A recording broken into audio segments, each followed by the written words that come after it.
So this time before I went to the grocery store, I looked at the recipes because last time when I did do that and I just went off this list, I had to go back to the store and kind of get more because it doesn't specify how much to get of each item. Another thing is that it assumes that you still have ingredients from last week. So it assumed that I had milk, eggs, and bread, which is true, I still have that from last week. I wish she would tell me so that I could go back and check if I actually did have those in case I share groceries with somebody or if somebody is using my groceries. So for example, I noticed that we're gonna use the quinoa and the Greek yogurt, and I ran out of that last week and it wasn't on the actual grocery list. But like I said, I wish she would tell me instead of maybe going to the store getting this and then having to go back because I didn't have any of these items. And there's also items on the grocery list that I do have from last week. For example, the cilantro, the red onion, the regular onion, and I still have some bell pepper left, but still gotta get more. My total, and I did buy the stuff that I already had from last week. I'm gonna see if it's enough. Hopefully it's enough, but my total was $47.81. So it's a lot cheaper this time around.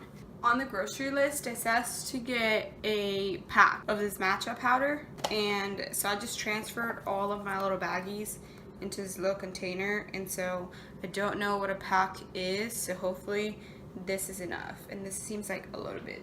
So I'm starting to cook the superpower chowder, and the first thing that it says is to pour the quinoa into a large saucepan and toast it lightly for 3 minutes. So I guess it's kind of given that it's raw, because how else would you toast this? But I just wish it would give me a little more clear instructions of like raw quinoa into pan, because I have no idea if I'm supposed to cook it before or not. So now I'm making the fire up fritters, and it says to use 2.5 cups of raw corn kernels, and I don't know if I'm using these raw ones or if I'm using the other ones that I bought that actually pop, which I use for the popcorn.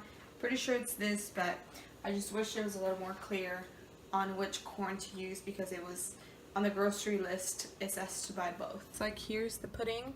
Then we have the fritters. These were actually a pain in the butt to cook. They were very hard. I felt like they need a little more flour. Then here we have the chicken salad. Here we have the turkey burgers with their salad. Here we have the oats on this side and the parfait on the side. And then this is the chowder, which I got the wrong beans, and it was also a pain to cook. It's Tuesday and I'm having my dinner, which is the salad with the turkey burgers. So far, I'm not a fan of week 2.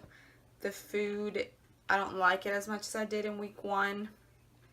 Some things, there's a lot of cold foods, and I just prefer warmer foods. There's a lot of salads and yogurts, and I don't really like that.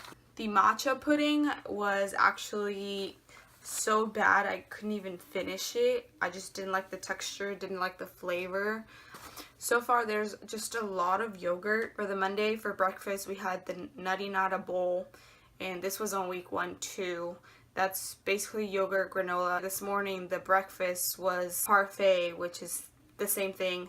And then the chicken salad, the dressing on it is also Greek yogurt. So I just feel like it's a lot of Greek yogurt and I'm getting very tired of it. That's all I have. Thanks for watching. Don't forget to like and subscribe, and see you next week.